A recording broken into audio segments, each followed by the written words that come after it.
problème avec Macron, c'est que c'est un cas pathologique, quoi. C'est devenu un cas pathologique depuis 7 ans qu'il est au pouvoir, un septennat. Cet homme a tout dit et le contraire de tout. Cet homme est capable de dire une chose et de dire le contraire le lendemain. Cet homme a théorisé le « en même temps », ce qui est quand même assez problématique, parce qu'il y a un moment donné où, quand on est un adolescent, ça ne pose aucun problème, on est en cours de formation. Mais quand on est chef de l'État, on ne peut pas se permettre de dire une chose, son contraire, autre chose, de dire qu'on n'a pas dit une chose et son contraire, mais qu'on dit la même chose depuis le début, et puis surtout de dire, toujours dans la même logique, ma présidence serait jupitérienne. Jupiter, mon œil, pour rester poli.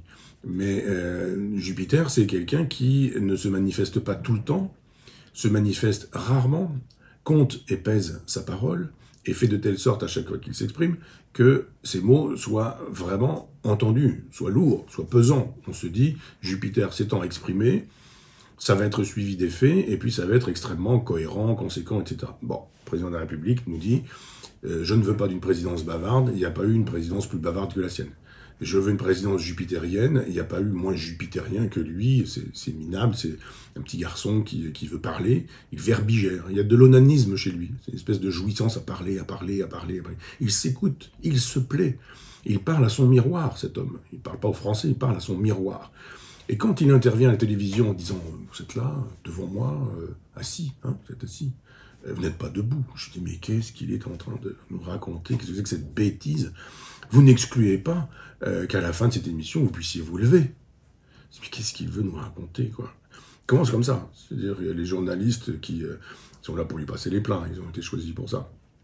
Et qui ne savent pas trop ce qu'il veut dire par là. Alors on comprend, c'est une allégorie, c'est une métaphore, c'est une comparaison. C'est juste pour comprendre que quand on dit « je n'exclus rien », eh bien on n'exclut rien. Et que les gens qui sont assis devant vous, ils ne sont pas debout. Et s'ils ne sont pas debout, ils n'excluent pas de se lever à un moment donné, etc. Est-ce qu'on avait besoin de commencer une intervention comme ça?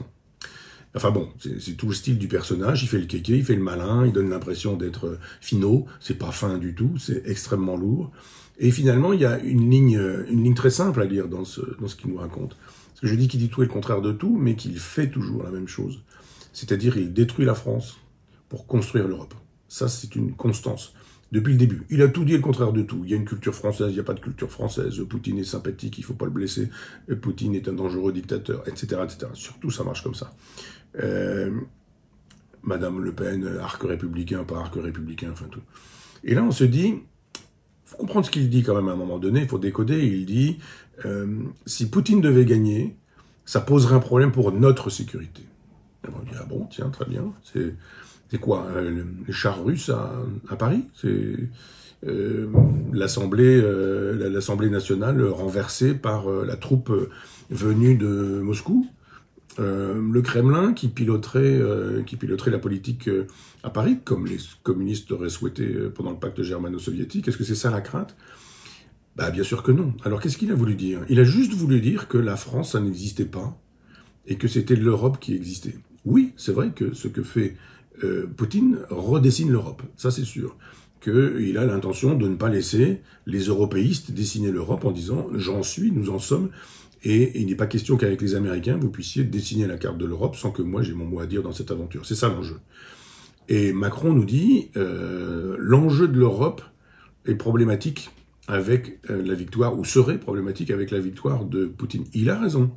Il a raison, effectivement, l'Europe ne serait plus exactement la même.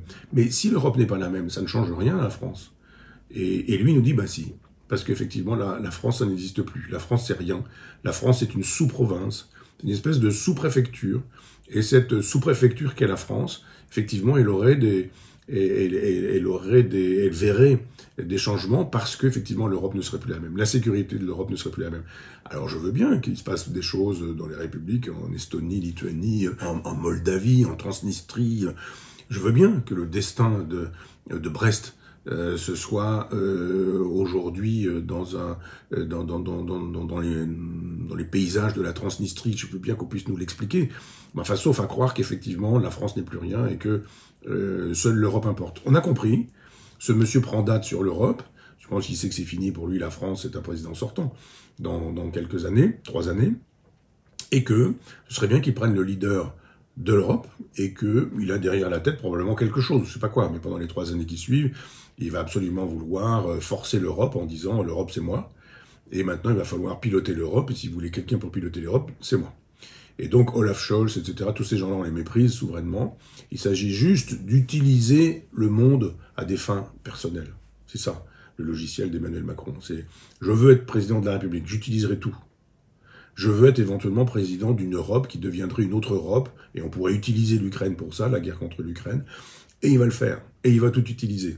Et s'il envoie des mecs à Odessa, comme il le dit, des mecs, c'est-à-dire l'élite de l'armée française. Quel mépris pour l'armée française.